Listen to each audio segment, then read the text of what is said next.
this is Polly from thefitmumformula.com. Right, somebody asked me the other day, they said they were really concerned about being able to keep up all the healthy food and eating habits that they created, and they're doing really well at when it comes to Christmas, which is coming up, with all the mince pies, all the chocolates, all the things going around the office, in the schools, things coming home. It's just part of culture, isn't it?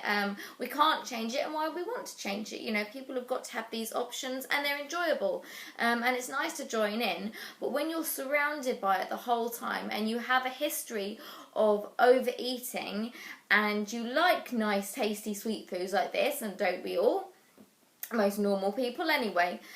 So how do you make sure that you don't just dive in, go completely over the top and just binge your way through Christmas? Okay, I've got 3 things to talk about with you. The first one is make sure you're not hungry and tired and craving things all the time. So if you walk into the office party, which is basically catered with sausage rolls, cheese sandwiches, cakes, mince pies, crisps, all that kind of stuff. If you have skipped lunch, haven't eaten all afternoon, all you had is a tiny breakfast hours ago, and you're ravenous, what do you think is going to happen?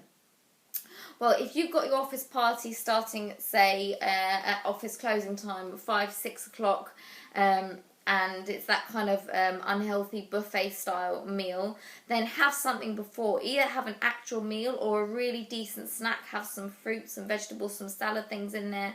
Have some protein, make sure you're full, and then maybe you'll just have a couple of little bits, or maybe you won't fancy any, but you will a lot less likely to go completely over the top than if you go in there starving. And that applies to any situation as well. If you're going around somebody's house for drinks in the evening, and there's going to be snacks and things, crisps and nuts and stuff, eat beforehand. If you're going out for a meal, obviously you don't really want to eat beforehand, but if you have something else, if you have it could be just an apple or something really low calorie, but something to fill you up just a little bit, before you go out, you're less likely to eat a ton of really calorific food when you're out as well.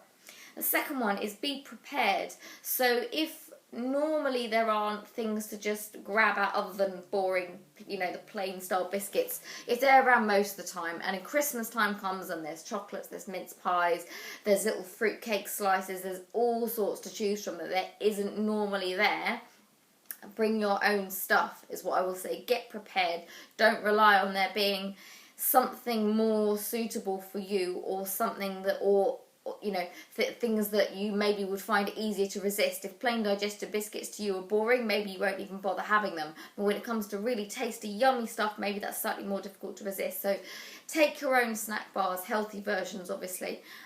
Take your own protein bars, take homemade snacks, take fruit, take nuts, take whatever it is you need, so that you don't give in to loads, have a little bit, but don't go over the board and giving into all of it all of the time just because you're starving, hungry, and you've got nothing else to hand. Be prepared. And the third one is really simple, but I actually think it is the most important, and that is you have control over yourself, your actions, your body, and what you put into your mouth. It doesn't matter what everyone else is eating, what everyone else is bringing in, what everyone else is doing.